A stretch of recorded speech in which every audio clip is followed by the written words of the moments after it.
Tome asiento y descubra cómo la doctrina de Cristo es capaz de conmover cada célula de su ser. Ministerios ID les da la bienvenida. Mi nombre es Gabriel Arjona y en esta oportunidad escucharemos el escrito que lleva por nombre El respeto de la esposa, una enseñanza de Richard Steele en la que nos explica cómo debe ser la reverencia amorosa de la esposa por su marido a la luz de la hermosa estima de la Iglesia hacia Cristo. Oremos porque el Señor obre en nuestros corazones a través de su siervo y sin nada más que acotar, escuchemos la reflexión del autor inglés y predicador puritano Richard Steele. Que el Señor los bendiga. Y la mujer respete a su marido. Efesios 5, versículo 33b. El gran deber de toda esposa es respetar a su propio esposo. Tiene también muchas otras obligaciones que son mutuas, pero ella se caracteriza por esto. Esta es su calificación principal como esposa. No importa cuánta sabiduría, erudición y gracia tenga ella, si no respeta a su esposo, no puede ser una buena esposa. Veamos su creación. Fue hecha después del hombre. El hombre tiene algo de honor por haber sido creado primero, porque Adán fue formado primero, después Eva. Primera de Timoteo 2:13. Fue hecha del hombre. Él fue la roca de la cual fue tomada. Porque el varón no procede de la mujer, sino la mujer del varón. Primera de Corintios 11:8. Vemos aquí que no fue el hombre quien estableció esta orden, sino Dios mismo. Volvamos a recordar la caída, donde escuchamos que Dios dice: tu deseo será para tu marido y él se enseñoreará de ti. Génesis 3:16. En el Nuevo Testamento, el hecho de que Cristo fue hecho de mujer pareciera alterar esta ley inviolable. Nadie se engañe a sí mismo. Si alguno entre vosotros se cree sabio en este siglo, hágase ignorante para que llegue a ser sabio. Colosenses 3:18. Asimismo vosotras, mujeres, estad sujetas a vuestros maridos. Primera de Pedro 3:1. Considerando vuestra conducta casta y respetuosa. Versículo 2. Porque así también se ataviaban en otro tiempo aquellas santas mujeres que esperaban en Dios, estando sujetas a sus maridos. Versículo 5. Volvamos al versículo inicial. Aunque sea ella muy importante, muy buena, y su esposo muy malo y muy perverso, su deber indispensable es respetar a su esposo. No coincide ni con la naturaleza ni con la decencia poner a la cabeza ni más abajo ni más arriba de la costilla. Y cuando ella acepte esto, entonces cumplirá muy contenta y fácilmente su deber. Un Dios sabio así lo ha ordenado, y por lo tanto, es lo mejor. Quiero comenzar hablando de la naturaleza de este respeto. Es un respeto auténtico, cordial y conyugal, que es característico de una mujer buena. Y yo creo que incluye lo siguiente. Primero, la esposa debe honrar y estimar a su esposo. Todas las mujeres darán honra a sus maridos, desde el mayor hasta el menor. Esdras 1:20. Para este fin, debe contemplar todas las excelencias de su persona, sean del cuerpo o de la mente, darles el valor que merecen y no considerar que todo en su esposo es negativo. Aun si su esposo es ignorante, Igualmente ella debe valorar la excelencia de su posición, siendo que el Espíritu Santo lo ha descrito como imagen y gloria de Dios. 1 Corintios 11:7. Sea como sea que él se vea a sí mismo, o como sea que lo vean los demás, para su esposa es una persona sin igual. Si lo estimó cuando lo escogió, debe seguir estimándolo. La esposa debe tener en cuenta que su propio honor y respeto entre sus familiares y vecinos se levanta o cae según su relación con su esposo. De modo que, al honrarlo a él, se honra a sí misma. En segundo lugar, este respeto es generado por el amor. Aunque el versículo enfatiza más el amor del esposo, es también deber de la mujer que enseñen a las mujeres jóvenes a amar a sus maridos y a sus hijos. Tito 2:4. Fue así que Sara, Rebeca y Raquel dejaron a sus padres, amigos y a su país por puro amor hacia sus esposos. Y de hecho, no hay mejor modo de aumentar el amor del esposo que el respeto de la esposa, lo cual hará que esto sea dulce y fácil. Y en tercer y último lugar, el temor es el tercer ingrediente del respeto hacia el esposo que le corresponde a la esposa. El requisito es que tenga una conducta casta y respetuosa, 1 de Pedro 3:2. El uno no es suficiente sin el otro. Esto es sencillamente un anhelo cauteloso de complacerle y prestarle atención, no sea que lo ofenda. Ahora, consideremos el respeto de la esposa por su esposo tal como va apareciendo en las Escrituras y particularmente en el contexto de estas palabras. Aquí afirmo estas dos cosas.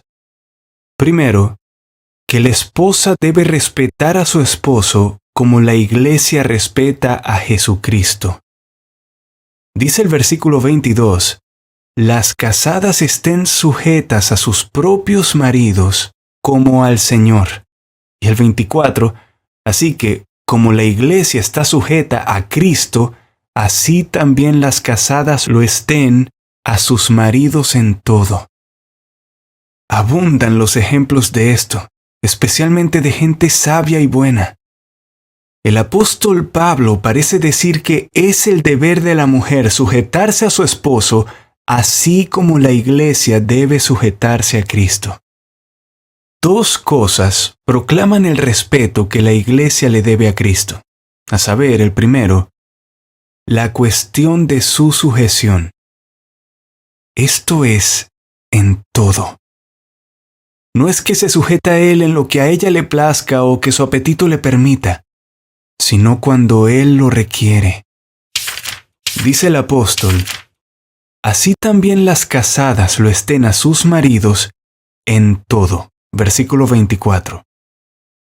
Esto es, en todo lo que un poder más alto y aún la ley de Dios no prohíba.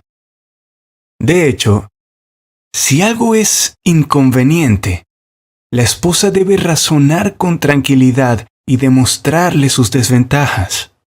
Pero si no puede convencer y satisfacer a su esposo, a menos que haya un pecado de por medio, tiene que someter su razonamiento y su voluntad a los de él. En segundo lugar, el modo de sujetarse demuestra el respeto de ella. Y esto es libre, voluntaria y alegremente. Es igual a como la Iglesia se entrega a la voluntad de su esposo, lo cual ha llegado a ser una de sus características, sirviendo de buena voluntad como al Señor, Efesios 6:7, dando a entender que la sujeción y el servicio que realizamos para el Señor es con buena voluntad. Así debe ser la sujeción de la esposa. Muy libre y con muy buena voluntad, como si hubiera una misma voluntad en ambos. Por lo tanto, un espíritu contradictorio o que actúa de mala gana no corresponde a la esposa cristiana. Deja una herida en el corazón de él y culpabilidad en el de ella, porque, por lo general, es una señal de orgullo y engreimiento y causa zozobra en la familia, lo cual es maldición. Si el gobierno del esposo es demasiado pesado, es mejor que ella deje que él rinda cuentas por su severidad a que ella tenga que rendir cuentas por su desprecio. Otra cosa es que la esposa tiene que respetar a su esposo, así como los miembros respetan a la cabeza. Dice Efesios 5:23, porque el marido es cabeza de la mujer. Él es cabeza para influenciar y solidarizarse con ella. Ese es el privilegio de ella. Él es cabeza para ocupar con dignidad esa posición y para administrar. Eso es de él. ¿Y cómo puede esperar ella beneficiarse de la cabeza si no la honra? Deshonrar la cabeza de un hombre siempre se considera uno de los pecados antinaturales. 1 Corintios 11:4.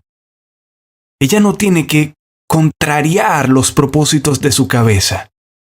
Es ridículo que la cabeza vaya para un lado y la costilla para otro. Tiene ella que seguir las instrucciones y los consejos de su cabeza sin vacilar, porque los miembros no le enseñan a la cabeza para dónde ir. La apoyan, pero no la dirigen. Es sabio y el deber de la esposa sujetarse a su esposo como su cabeza, excepto en casos en que la cabeza esté demente o evidencie un desorden mental. Esto nos dirige a las demostraciones del respeto de la esposa por el esposo, que es lo tercero que voy a describir. Estas demostraciones son, en primer lugar, de palabra, porque de la abundancia del corazón habla la boca. Mateo 12:34. Si hay ese temor, ese respeto interior en su corazón como Dios lo requiere, será evidente en las palabras que dice. La misma ley que se aplica al corazón en este caso, también gobierna la lengua. Y la ley de clemencia está en su lengua. Proverbios 31:26. Y ciertamente aquí, la lengua apacible es árbol de vida, mientras que la perversidad de ella es quebrantamiento de espíritu. Proverbios 15:4. Este respeto de la esposa se demuestra por un lado en sus palabras acerca de su esposo, las cuales siempre deben estar llenas de respeto y honra. El apóstol menciona a Sara como ejemplo de esto. Como Sara obedecía a Abraham, llamándole Señor, de la cual vosotras habéis venido a ser hijas si hacéis el bien. 1 de Pedro 3:6. Este era el lenguaje de su corazón, como lo dice antes Génesis 18:21. Y ninguna esposa es demasiado grande o buena como para no imitar su ejemplo en esto, hablando respetuosamente de su esposo. Todas las críticas acerca de su esposo y las palabras que lo deshonran tienen infaliblemente consecuencias para su propia vergüenza. Su honra y respeto se mantienen o caen juntos. Por otro lado, las palabras de la esposa hacia su esposo deben ser llenas de respeto. Tiene que evitar hablar en exceso, interrumpir ridículamente a su esposo mientras él está hablando, responder con 10 palabras cuando una hubiera bastado. El silencio demuestra más la sabiduría de una mujer que las palabras, y la que es sabia es de pocas palabras. Aunque parezca ser religiosa, si no controla su lengua, su religión es en vano. y ella tiene que cuidar que sus palabras sean de calidad, es decir, humildes y respetuosas, porque el gran deseo de la esposa debe ser un espíritu afable y apacible, y del hombre también es de gran estima delante de Dios. Primera de Pedro 3:4. Cuando el corazón ha sido humillado por la gracia de Dios, se notará en sus palabras. ¿Acaso no ha dicho Dios, la lengua blanda quebranta los huesos? Proverbios 25:15. Esto es más de lo que puede hacer una lengua virulenta. Le será un consuelo indescriptible en la muerte y en el juicio reflexionar en las victorias que su paciencia ha logrado y con cuánta frecuencia su silencio y sus respuestas blandas han mantenido la paz. Es indudable que si la mansedumbre y el respeto no prevalecen, menos lo harán la ira y la pasión. En segundo lugar, la demostración del respeto de la esposa hacia su esposo tiene que ser también de hecho, y eso por su obediencia a sus directivas y sus restricciones. La esposa ha de obedecer a su esposo en todo lo que no sea contrario a la voluntad de Dios. Pero, si le manda a hacer algo pecaminoso según la ley de Dios, si le pide que mienta, que dé falso testimonio o algo parecido, ella tiene que negarse modesta y resueltamente. Si le prohíbe hacer algo que, según los mandamientos de Dios, es un deber indispensable, si Él le prohíbe orar, leer la Biblia, santificar el día del Señor o algo parecido, entonces tiene ella que obedecer a Dios antes que a los hombres. Hechos 5:29. Pero en todos los demás casos, aunque ella puede presentarle respetuosamente a él sus razonamientos, si él sigue insistiendo, su mejor sacrificio será obedecer y hacer lo que le pide, lo cual alivianará su yugo. El hogar es el lugar que le corresponde, porque ella es la hermosura del hogar. Allí están sus ocupaciones, allí está segura. Cuando desaparecen el sol y la luna, el cielo está oscuro. Y cuando tanto esposo como esposa están fuera de casa, se fomentan muchos problemas en el hogar. Y ya sabemos de quién es la culpa. Alborotadora y rencillosa. Sus pies no pueden estar en casa. Proverbios 7:11. Donde sea que el esposo juzgue mejor vivir, allí tiene la esposa que alegremente consentir vivir, aunque quizá por los amigos de ella o de él sea incómodo para ella. Entonces, aquel que designa amar a sus maridos, Tito 2:4, en el versículo que sigue le indica ser prudentes, castas, cuidadosas de su casa, buenas, sujetas a sus maridos, para que la palabra de Dios no sea blasfemada. Capítulo 2, versículo 5. Porque aunque se pueden silenciar las palabras de una mujer buena, nunca se podrán silenciar sus buenas obras. Pocos esposos hay tan malos que la discreción y el respeto de una esposa no los reformaría. Y pocas esposas hay de tan mal genio que la sabiduría y el afecto de un esposo no la mejoraría.